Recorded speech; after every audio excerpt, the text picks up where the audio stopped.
Cool. Shalom, shalom to the 144,000, the governing body of the nation of Israel. Shalom to the one third, the mixed multitude of men, women, and children who believe the testimony and the report of the prophets. All right. Shalom to the elect, whoever you may be. Okay. I'd like to give all the praises, honor, and glory to Yahweh, Bahasham, Yahweh Shai, Waha, Rakah, Kodash. Double honor to the apostles of Great Millstone. Honors and salutations goes out to the Akim pushing this gospel, this good news the world over, in sincerity and in truth, in hopes that it may edify and feed the elect lambs of Yahweh, Why Yahweh Shai, especially in these last days, which we are most certainly in. Okay. Adon Ratazar, which just means Lord willing. So Lord willing, this lesson is edifying, and yeah, man, this place is over with, man. We're definitely at the end. Okay, you know, prophecies are speaking loud and clear. Okay, and you know, it's just further signs. You know, further signs that we're at the end, man. Okay, just like when the disciples came to Yahweh Shai, man, asking of his second return. Okay, the signs and tokens, you know, of his second return, man. Scriptures go into that. Okay, so this is an article from themirror.co.uk. Okay, and this is actually from the beginning of the month, 1st of October 2023. All right, the year that we hope these prophecies are fulfilled and come to pass. All right, so you know, it's still pretty much, you know, recent. You know, these days are going by quick anyway, and really, if you blink, you miss it, man. There's just so many things going on. All right, that's why Scripture talks about the harvest being plenty, but the laborers are few, man. Okay, every minute we got to, you know, stay on top and keep watching as well as praying. All right, watching for these prophecies to take place and things like that, because there's so much going on. So as you can see, man. All right, this individual, Greg Beckett, 46 years old. He looks older than that to me. All right, basically deleted himself. All right. So the headline says, Wells Fargo executive jumped to his death from conference room window after job stress. And that's the thing, man. You know, the pressure and the stress of, you know, of life is getting worse and worse. All right. You know, and of course it's an Edomite, you know, a so-called white man, as you can, you know, tell. And yeah, he basically deleted himself, man. And Wells Fargo, all right, that's a, you know, in fact, I forgot if it's a bank. I think it's a bank. Wells. Just slipped my mind a minute then. Wells Fargo. Yeah, okay, it's an American multinational financial service, all right. And you know, being an executive is high up there, you know. And yeah, that's what happened, man. It says the family of a bank executive who suddenly took his own life has opened up about his demanding job that saw him taking meetings as late as 11 p.m. Wow. It says Greg Beckett, 46, from Bridgeport, New Jersey, worked at the Wells Fargo headquarters in Wilmington, Delaware. When he took his own life, he left no suicide note, and his family say he showed no signs of distress in the days, weeks, or months leading up to his death. It has left the family reeling as they, along with friends and co-workers, tried to comprehend what had happened. And when we see things like this, man, you know, in the spirit, man, we're joyful, we're happy, man. You know, these devils are going down. It proves that we're at the end of this kingdom, queendom, really. All right. Here they are in their big positions, in their own rulership, and they're not even happy with it. Okay. It says Greg's position meant he was responsible for the bank's internal controls with the aim of safeguarding the bank from risks. However, his workload was steadily increasing, and he ended up working longer hours and dealing with more stress. His job became all-consuming, with long days and meetings going on as late as 11 p.m. That's the thing in these corporate jobs and in corporate America, because America is really just a massive business, a massive corporation. That's all. That's really what it is, man.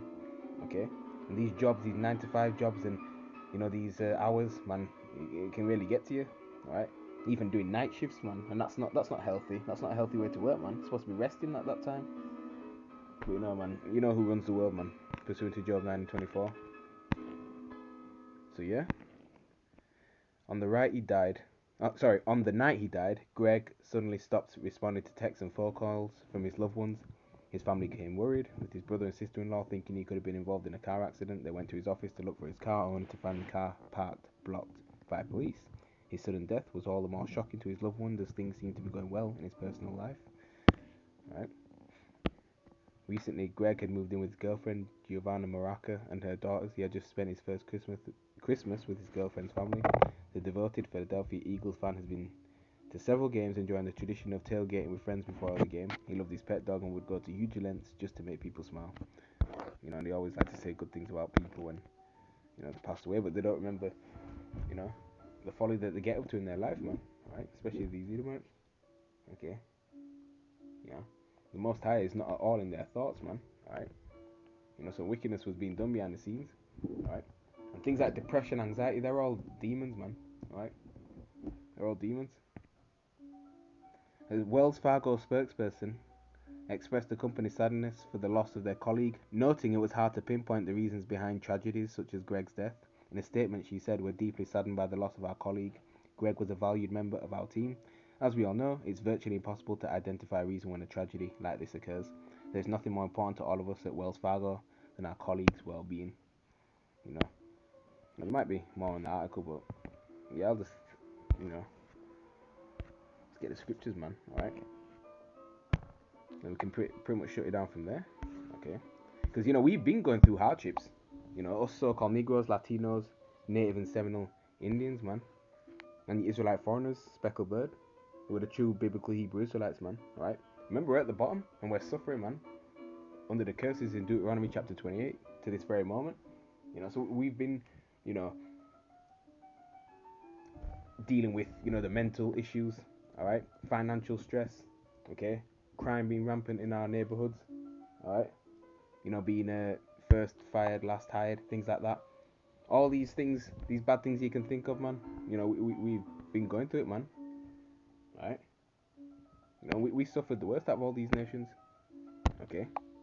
Even up to this very point. Okay. But now it's time for Esau to feel it, man. And these are the heathen nations too, man, for what they did to our people. All right. Isaiah chapter 3 verse 5, "And the people shall be oppressed everyone by another and everyone by his neighbor. The child shall behave himself proudly against the ancient and the based against the honorable." All right. I think that's the one I want. Oh, Isaiah chapter 3 verse 10, "Say you to the righteous that it shall be well with him, for they shall eat the fruit of their doings." Okay. Verse 11, "Woe unto the wicked, it shall be ill with him, for the reward of his hand shall be given him." Right? And who knows what he did in his past life, man. Okay. That the Lord put the spirit on him to take his current life.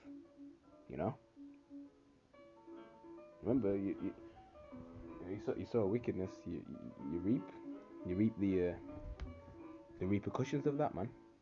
Okay. You reap the repercussions of that. Right? And that's fair, and that's a just balance. Isaiah chapter 3. Oh yeah, back to Isaiah chapter 3 verse 1. "For behold, the Lord of hosts, doth take away from Jerusalem and from Judah the stay and the staff, the whole stay of bread and the whole stay of water, the mighty man and the man of war, the judge and the prophet and the prudent and the ancient." Okay.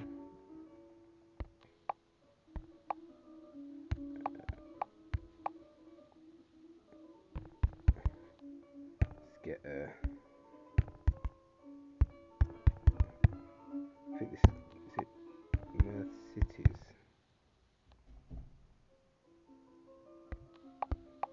I think it's that one.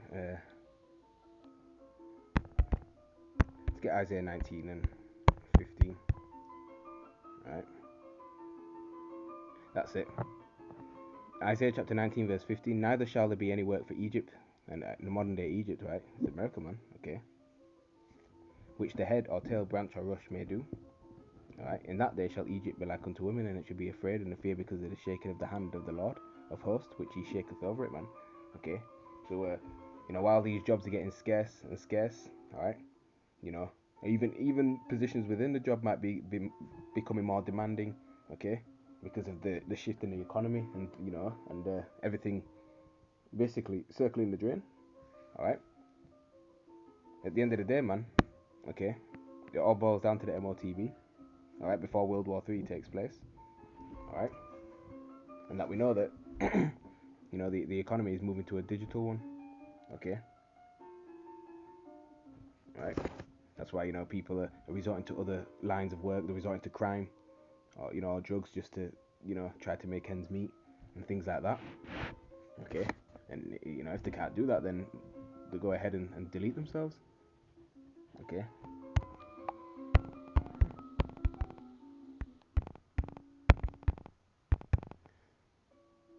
Habakkuk chapter 2 verse 16 says, "You are filled with shame for glory. Drink you also, and let thy foreskin be uncovered." That's right, man. And America was built upon ill-gotten gains, rape, robbery, murder, theft. All right, look what they did to the Northern Kingdom, man. Okay, so-called Hispanics and the Native Americans, man. All right, as well as the transatlantic slave trade. America was built upon, all right, witches and warlocks, man. Okay, that wasn't established in righteousness, established on violence and wickedness.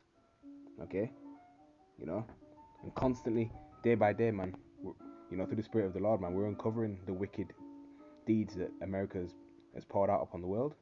Okay, so it says, "The cup of Yahweh's right hand shall be turned unto you, and shameful spewing shall be on your glory," man. That's right, man. All right, look at all the peace treaties that was broken, with the northern tribes. All right. All right, look at all sorts of wickedness, manner of wickedness that America's pushed forth. Alphabet. All right, pedophile running rampant, man. Okay, so these lies that these Edomites have perpetrated. All right, we're breaking that down. Okay, all right, we're exposing all that, man, and that's breaking down this man's kingdom through the Spirit. Okay.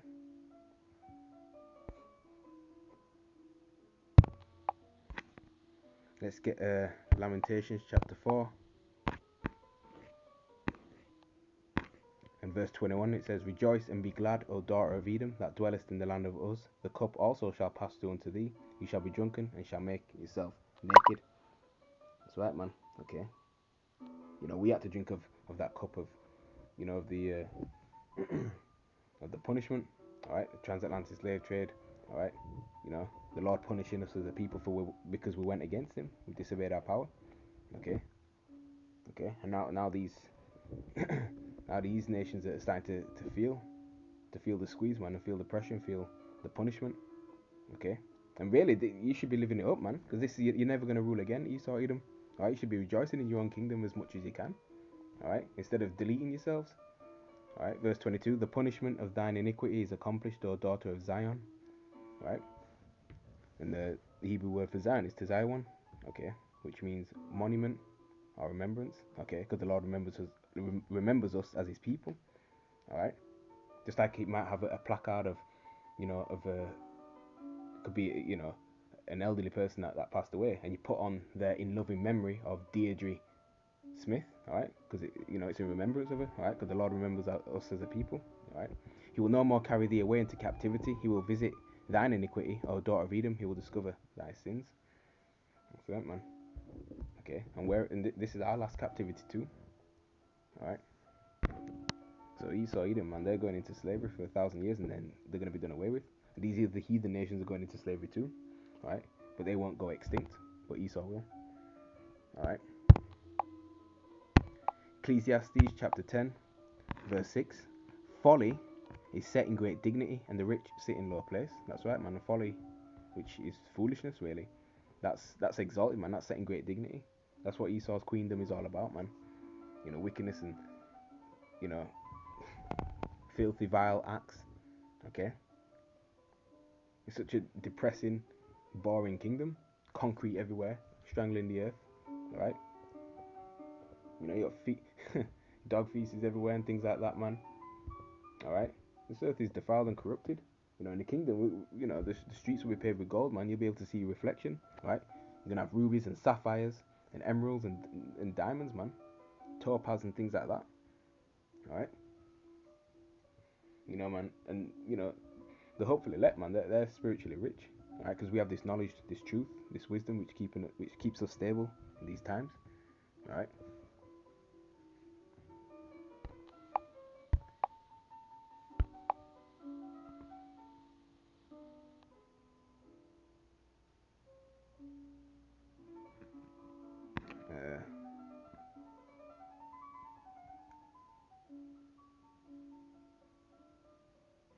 That's right. Isaiah chapter 34, verse 5. For my sword shall be bathed in heaven. Behold, it shall come down upon Idumea, which is the Greek way of saying Edom, right, and upon the people of my curse to judgment. For the sword of the Lord is filled with blood, it is made fat with fatness, and with the blood of lambs and goats, with the fat of the kidneys of rams. For the Lord Yahweh, Bahasham Yahushai, has a sacrifice in Bozrah and a great slaughter in the land of Idumea, man. Alright. Bozrah was a city in Edom, ancient city. Okay. And the modern day Bozrah is America, and that's the capital of basically Esau Edom's power structure in his headquarters, man. Okay. So America is going to be a massive sacrifice, turning it into a lake of fire. By way of ICBM missiles coming from Russia and the nations that Russia's guarding. All right. China, North Korea, Iran. All right. Ethiopia, things like that, man. All right. And they're joining the BRICS alliance, man. Brazil, Russia, India, China, South Africa. Okay. And America's own allies are going to turn on America too. Okay. And the chariots of the Lord is going to render America completely annihilated, man. Lake of fire. Nothing will survive there. When the fire dies down, there'll be desert creatures that live there and things like that, man. Okay. That's what's going to take place, man.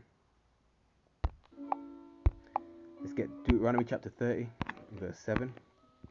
And the Adawan Yahweh, thy power, will put all these curses upon thine enemies and on them that hate thee, which persecuted thee. Okay. And that's right, man. And we can see the curses coming slowly being transferred onto our enemies, man. All right. Because these devils are quick to to end their life, or they're basically just they can't handle the pressure when they just fold. All right, and they'll do things like jump off buildings when things don't go their way. All right, but we as a people, we're mentally stronger, man. That proves who's stronger out of Esau and Jacob, man. All right.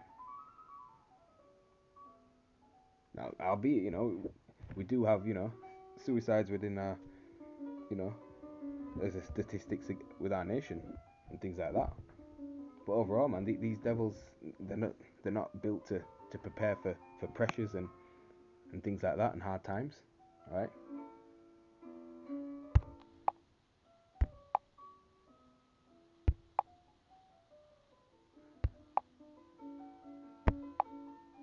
Proverbs chapter 29 and verse 2. When the righteous are in authority, the people rejoice, but when the wicked beareth rule, the people mourn. That's right, man. And that goes to show, man, these devils don't even love their own people. All right, you've got a load of, and I've seen it.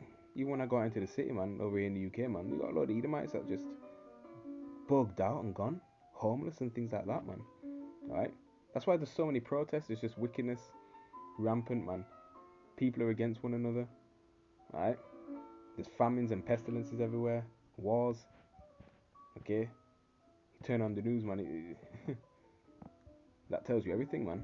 Okay, so that lets you know that the wicked are in rule, man. People are mourning, man. Alright? You see, when the righteous are in authority, man, the people are going to rejoice. Alright? Psalm 37, verse 34. Wait on the Lord Yahweh and keep his way, and he shall exalt you to inherit the land. When the wicked are cut off, you shall see it, man. That's right, man. We're waiting on the Lord. Okay, we ain't looking to make it here, man. Alright? That's why it says in Micah, man, arise and depart. For this place is not your rest, man. It will surely pollute you. Okay, mentally and spiritually, we are arising. Okay, and departing. Right, we're not partaking in the folly that these people do, these heathens do out here, man. All right, in their wicked ways. All right, celebrating their damn unholy folly days as well, man. Okay, we're keeping the Lord's way. All right, because the Lord's way leads to life. All right, and we remain spiritual to the best of our ability and things like that. That's right, man. It says in Lamentations, it's good to but quietly and patiently wait on the Lord, man. Okay. Does it not mention in Zephaniah about wait upon the Lord until he rises up against the prey?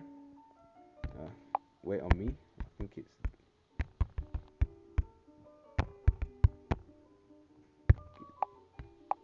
Zephaniah. That's it. Zephaniah chapter 3 verse 8.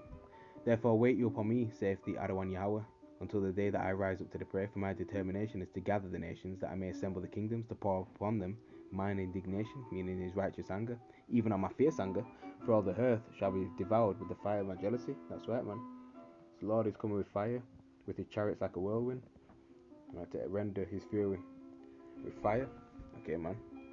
Whole host of angels, Michael the archangel, man, Yahweh Shai.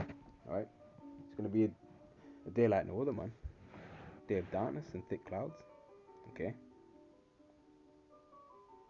so hey, let the Lord, you know, judge and get our enemies, man. Okay, so this comforts us. It's comforting to see things like this, man. Alright, because we know we're at the end, man. Alright, and it goes to show that why try to build in this place when it's clearly going down. These jobs ain't all that. Alright, even if you get a very good one, they're still, it's still very demanding. All right, they constantly watch you at work. They're constantly, you know, applying pressure to you and things like that. Here it is. You've done the hard work to get a degree, to get a so-called decent job, and you get it, man, and they're on your case. All right, and then they ain't even paying you that much anyway, plus all the tax, and then everything going up in price, as well as bills and things like that, man. So the cost of living is increasing, right? And it's, even if you have a large family, man, that's a lot on your pockets, right? But the Lord, will take care of his elect, man, and save their houses too, along with that. So yeah, that's pretty much it right there, man. Just wanted to give you this update. So Lord will, you were edified. I pray that you were edified, man. So keep pushing, keep praying, keep fighting, keep fighting that spiritual fight, man. All right. Pray for the elders and apostles as well, and for one another. So with that, Kwame Asherala, wa abad babal, mawah la babal, wa mawah la adawam. Signing out, shalom to the elect.